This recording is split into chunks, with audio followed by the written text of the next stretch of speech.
26 मई 2014 स्वतंत्र भारत में पहली बार एक ऐसे व्यक्ति के पीएम के तौर पर शपथ ग्रहण की तैयारी चल रही थी जो अपने दम पर एक गैर कांग्रेसी पार्टी को लोकसभा में बहुमत दिलाकर लाया था।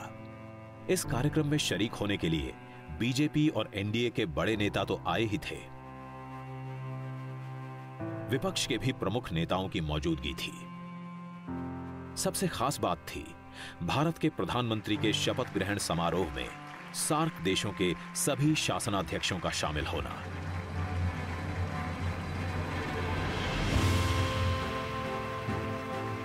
नरेंद्र मोदी ने भारत के 15वें प्रधानमंत्री के तौर पर शपथ ली। मैं नरेंद्र दामोदर दास मोदी ईश्वर की शपथ लेता हूं कि मैं विधि द्वारा स्थापित भारत के संविधान के प्रति सच्ची श्रद्धा और निष्ठा रखूंगा। पहले कभी किसी ने पूरे हमारे नेबरहुड के पड़ोसी देशों के जो लीडर्स थे उनको नहीं बुलाया था। और आप जानते हैं वैसे भारत और पाकिस्तान के रिलेशंस जो हैं वो ऊपर नीचे होते रहते हैं, तो एक बड़ा रिस्क था, एक नई सोच थी और एक नया फॉर्म ऑफ पब्लिक कम्युनिकेशन था।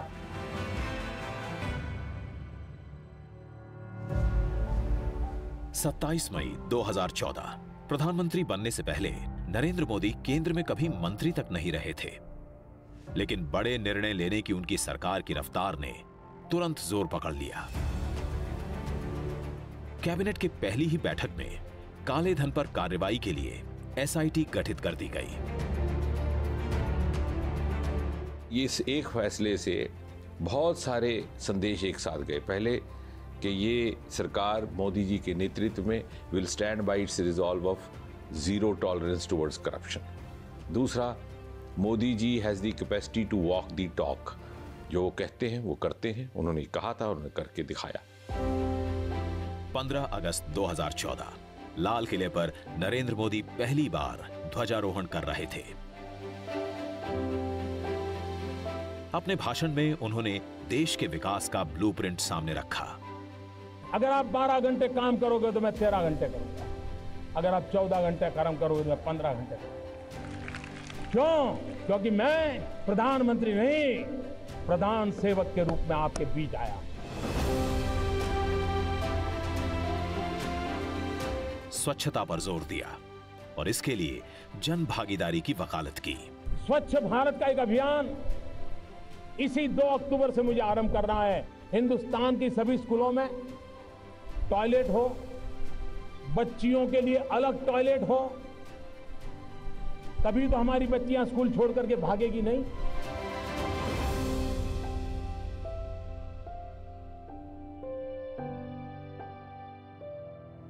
पीएम मोदी की प्राथमिकता के केंद्र में रहे गांव के गरीब, किसान और मजदूर।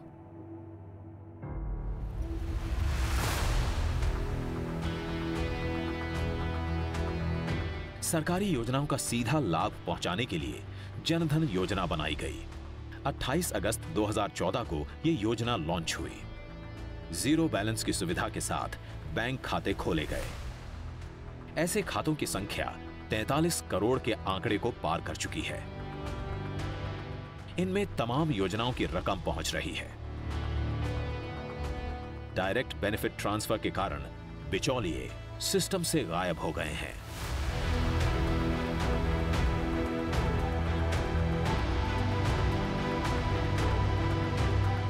प्रधानमंत्री जनधन योजना, इतने लार्ज स्केल में बैंक अकाउंट खुलना असाधारण एक काम था। जब शुरू में उन्होंने कहा कि 100 दिन के अंदर 100 डिजिटल मेला करो, तो हम लोगों ने कहा कि ये असंभव है, पर उन्होंने करवाया और उससे एक बहुत बड़ा मोमेंटम आया जो कि डिजिटल पुश जिससे दे पाए। 2 अक्टूबर 2014 स्वच्छता अभियान को धरातल पर उतारने का काम गांधी जयंती के दिन शुरू हुआ। पीएम मोदी खुद वाराणसी पहुंचे। 80 घाट पर फावड़ा उठाकर सफाई की। इस अभियान में क्या आम और क्या खास, सभी जुड़े।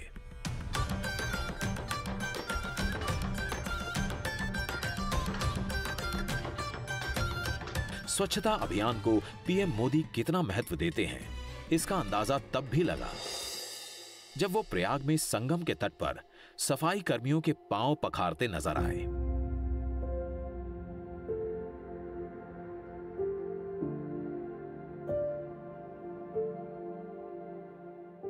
मोदी देश के सबसे कमजोर, सबसे गरीब लोगों के पांव अपने हाथ में उठाकर बड़ा संदेश दे रहे थे।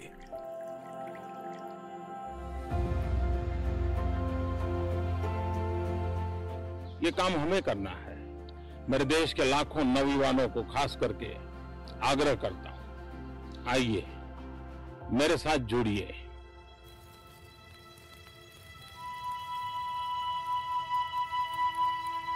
महिलाओं को खाना पकाते समय धुएं की तकलीफ से निजात दिलाने की कोशिश थी मोदी की।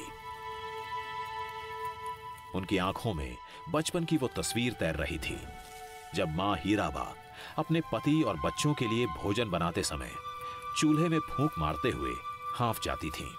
आंखों से आंसू निकल जाते थे।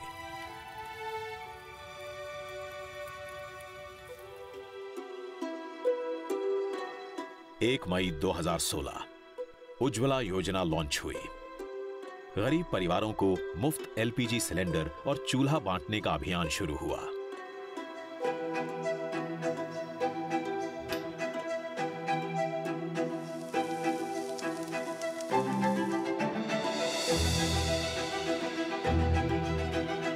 गरीबी के बीच गांव में बिताए हुए शुरुआती वर्षों ने ही मोदी को शौचालय से लेकर गरीबों के लिए पक्के मकान, अच्छी सड़कें, शुद्ध पेयजल और 24 घंटे बिजली सुनिश्चित करने के लिए प्रेरित किया। जब आजादी के 75 साल हो तब हिंदुस्तान में कोई परिवार ऐसा न हो जिसका अपना घर न हो। मोदी गुजरात के सीएम रहते हुए इनमें से कुछ काम कर चुके थे। देश के पीएम के तौर पर इनको और बड़ा और असरदार बनाने में जुटे। मुख्यमंत्री से प्रधानमंत्री तक के दौर में उन्होंने जो कुछ भी कहीं पर किया उसको प्रधानमंत्री के रूप में आते आते साइज एंड स्केल देने का काम किया, उसको बड़ा करके दिया। नर्मदा वहां पर किया तो नमामि गंगे यहां पर किया, वहां कच्छ में घर बनाकर दिए तो यहां पूरे देश के लोगों को घर बनाकर दे रहे हैं। गरीबों, महिलाओं, किसानों की चिंता और इसके लिए जरूरी प्रावधान करते करते मोदी बड़े संस्थागत सुधारों की राह पर भी तेजी से आगे बढ़े।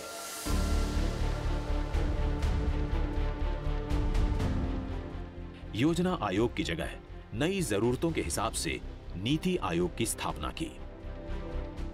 नीति आयोग सेंट्रल गवर्नमेंट की एक ऐसी एजेंसी है जो स्टेट्स में जाकर स्टेट्स के साथ काम करता है। ये कई यूनिक चीज़ें करता है, जैसे एस्पिरेशनल डिस्ट्रिक्ट जो कि हमारे देश के सबसे पिछड़े हुए डिस्ट्रिक्ट्स हैं। इसी तरह अटल इनोवेशन मिशन हम चलाते हैं जहां हमने करीब 10,000 टिंकरिंग लैब शुरू किए, इंक्यूबेशन सेंटर शुरू किए। पर मेन जो लक्ष्य है नीति आयोग का कि ये एक मिनिस्ट्री की तरह ना काम करे, ये एक आइडियाज़ का एक इंस्टीट्यूशन हो और बाकी मिनिस्ट्रीज़ को सपोर्ट करे कि ये लोग देश को आगे ले जाए।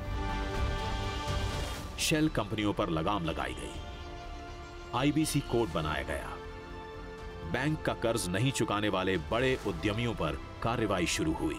न खाता हूं न खाने दूंगा। नई टेक्नोलॉजी और आईटी के मोदी शुरू से हिमायती रहे हैं। अपनी सरकार के कामकाज को असरदार बनाने और आम जनता की सुविधा के लिए मोदी ने डिजिटल इंडिया मिशन लॉन्च किया।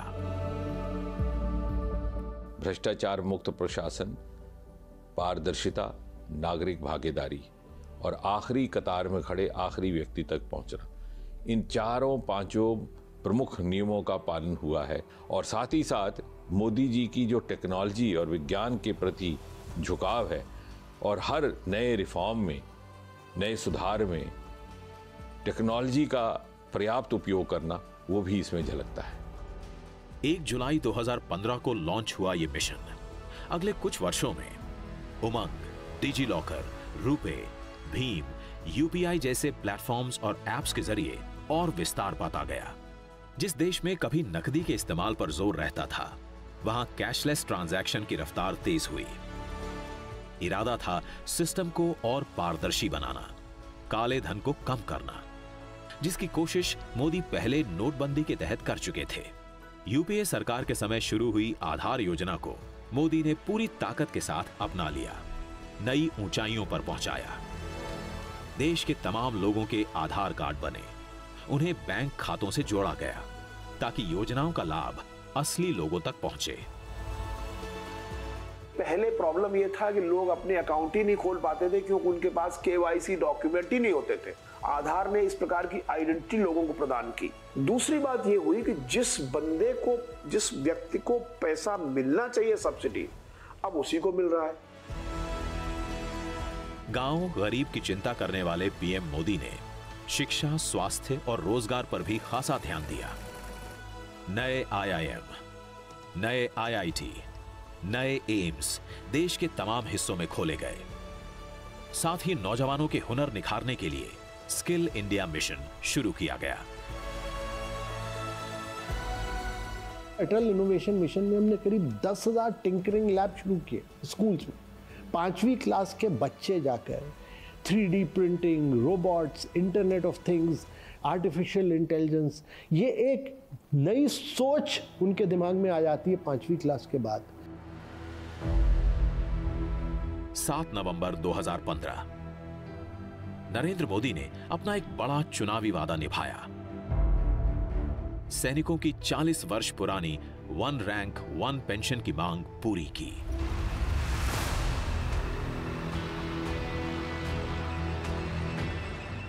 जो व्यक्ति बचपन में खुद सेना में भर्ती होकर राष्ट्र रक्षा का ख्वाब देखता था, वो राष्ट्र के रखवालों के साथ अपना वादा भला क्यों नहीं निभाता।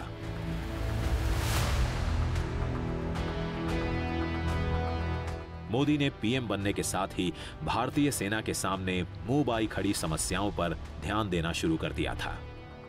आधुनिकीकरण की सुस्त रफ्तार से लेकर लड़ाकू जहाजों और अत्याधुनिक पनडुब्बियों की कमी परेशान कर रही थी।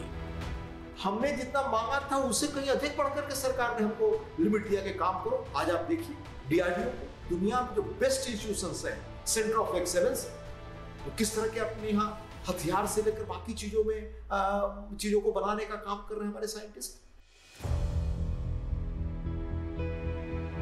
सेना के सामने खड़ी चुनौतियों का हल निकालने में लगे मोदी सैनिकों का हौसला बढ़ाने के लिए हर साल दिवाली उनके साथ मनाते रहे। कभी पंजाब, कभी कश्मीर, कभी राजस्थान, तो कभी लद्दाख। साल दर साल वो जवानों के बीच जाते रहे। लेकिन जल्दी ही मोदी के सामने एक बड़ी चुनौती आने वाली थी। दुश्मन खुद मोदी के हौसले की परीक्षा लेने वाला था। 18 सितंबर 2016 सुबह के 5:30 बजे थे। उरी की सैनिक छावनी में सोए हुए जवानों पर आतंकवादियों ने घात लगाकर हमला कर दिया।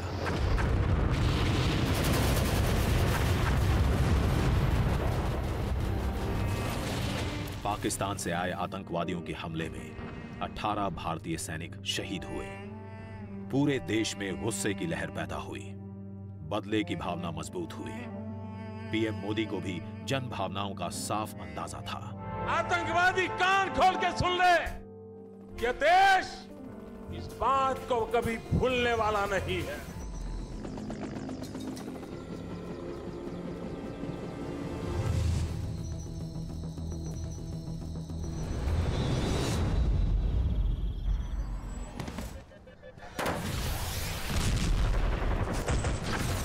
सितंबर 2016 उरी पर हुए हमले का बदला ले लिया गया, महज 15 दिनों के अंदर।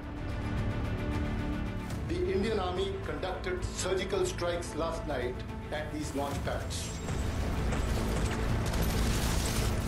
पाक अधिकृत कश्मीर के अंदर आतंकी ठिकानों पर सर्जिकल स्ट्राइक करके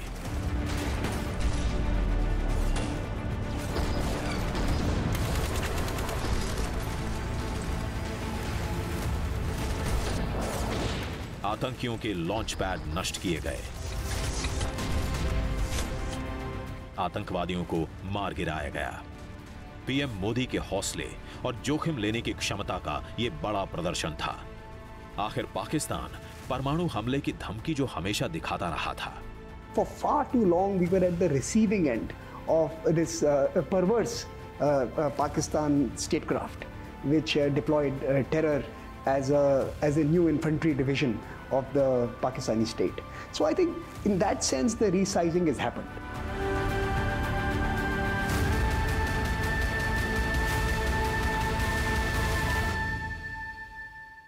एक जुलाई 2017 सैन्य मोर्चे पर जबरदस्त हौसला दिखाने वाले पीएम मोदी के लिए आर्थिक मोर्चे पर बड़ा हौसला दिखाने वाला दिन था ये।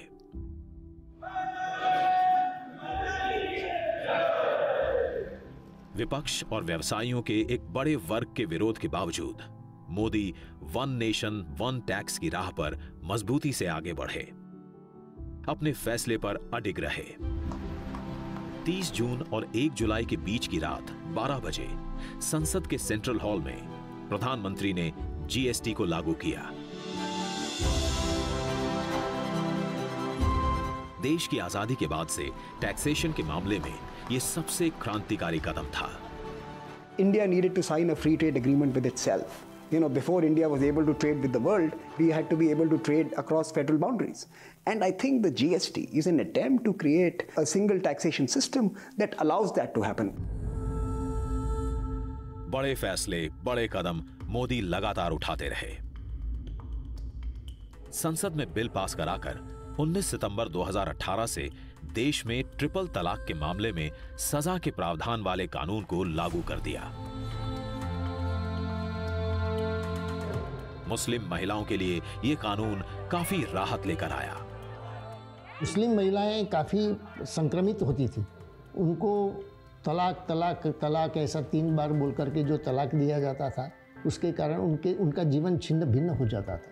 इसका उपाय भी उन्होंने निकाला कि उन्होंने तलाक में जो आवश्यक सुधार करना था या एक्ट में परिवर्तन करना था वो किया, और पूरे देश में मुस्लिम महिलाओं ने उनको आशीर्वाद दिया। जरूरी कानून बनाने के साथ ही विकास का सिलसिला भी आगे बढ़ा। लुक ईस्ट पॉलिसी के तहत मोदी ने नॉर्थ ईस्ट के विकास पर ध्यान दिया। पूर्वोत्तर के राज्यों को मोदी ने अष्ट देवियों के तौर पर देखा। बड़े पैमाने पर कनेक्टिविटी से लेकर आधारभूत सुविधाएं बढ़ाने पर काम हुआ। इन राज्यों के विकास को धार देने के लिए डोनर जैसा मंत्रालय बना। आज मणिपुर में जाकर आप देखिए, बाकी जगहों पर कैसे एयरपोर्ट्स, फ्लाइट्स की संख्या कितनी बढ़ गई, ट्रेनों की संख्या कितनी बढ़ गई, बॉर्डरिंग इलाके में पुल कितने बड़े पैमाने पर बन रहे हैं, और जिस तरह से वहां पर इन्वेस्टमेंट सड़कों से लेकर के उद्योग धंधे में हुआ है। अब वो लोग कहते हैं कि हमें लगता है कि हम तो देश की मुख्य धारा से तेजी से आगे जा रहे हैं। नमामि गंगे, जल जीवन मिशन, उड़ान, आयुष्मान भारत, जन औषधि योजना, मुद्रा योजना, startup India, fit India, make in India देश की प्रगति के लिए पीएम मोदी के बड़े कदमों की निशानी बने। देश को आर्थिक समृद्धि की राह पर ले जाने में लगे मोदी की राह में एक बार फिर से पाकिस्तान ने बड़ी रुकावट डालने की कोशिश की। 14 फरवरी 2019 ये वो दिन था जब पाकिस्तान में तालीम हासिल करने वाले जैश ए मोहम्मद के आतंकवादियों ने सीआरपीएफ के काफिले पर फिदायीन हमला कर दिया।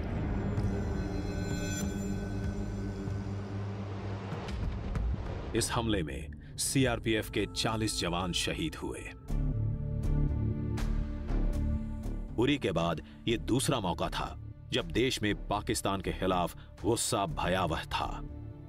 खुद मोदी भी इससे अछूते नहीं थे कि वे बहुत बड़ी गलती कर चुके हैं, बहुत बड़ी कीमत उनको चुकानी पड़ेगी। 26 फरवरी 2019 पाकिस्तान और उसकी धरती से अपने जिहादी अड्डे चला रहे आतंकियों को अपनी गलती की सजा मिली।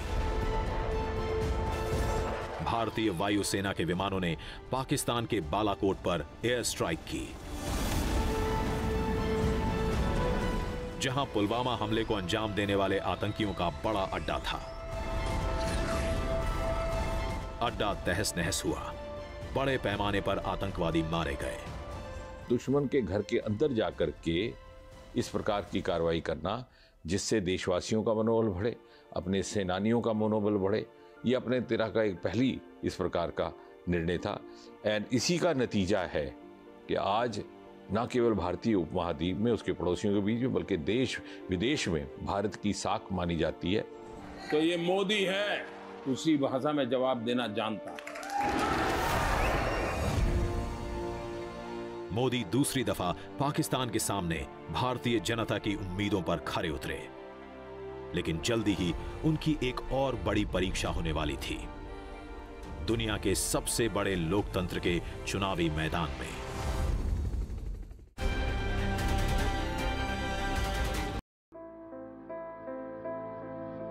तेईस मई 2019 लोकसभा चुनावों की मतगणना का दिन था ये। अब की बार 300 पार के नारे को हकीकत में बदल दिया बीजेपी ने। पार्टी को 303 सीटें मिली। एनडीए का आंकड़ा 353 सीटों पर जा पहुंचा। सर्वांगीण व्यक्तित्व विकास जिसको बोल सकते हैं वो सब उसमें है। शारीरिक, मानसिक, भावनात्मक और आध्यात्मिक स्तर पर, और अपने भारत के प्रति अपार प्रेम है, सेवा भाव इतना है। मोदी जी भारत के लिए एक बड़ा देन है। 2014 से ज्यादा बड़ा जन समर्थन हासिल कर नरेंद्र मोदी ने दूसरी बार प्रधानमंत्री की कुर्सी संभाली। मैं नरेंद्र दामोदर दास मोदी ईश्वर की शपथ लेता हूं कि मैं विधि द्वारा स्थापित भारत के संविधान के प्रति। दूसरे कार्यकाल में मोदी की रफ्तार तेज होती गई बड़े फैसलों के मामले में। 5 अगस्त 2019 जम्मू कश्मीर को विशेषाधिकार देने वाले अनुच्छेद 370 और 35A को संसद में संशोधन विधेयक पास कर अप्रभावी कर दिया गया। जम्मू कश्मीर और लद्दाख 2 इकाइयां बना दी गईं, केंद्र शासित प्रदेश के तौर पर। 17 साल पहले एकता यात्रा के दौरान मोदी ने जो संकल्प लिया था, पीएम के तौर पर खुद पूरा किया। 3 महीने बाद ही अयोध्या में राम मंदिर के निर्माण का रास्ता भी साफ हुआ। 9 नवंबर 2019 को सुप्रीम कोर्ट के 5 जजों की बेंच ने राम मंदिर के निर्माण के पक्ष में फैसला सुनाया।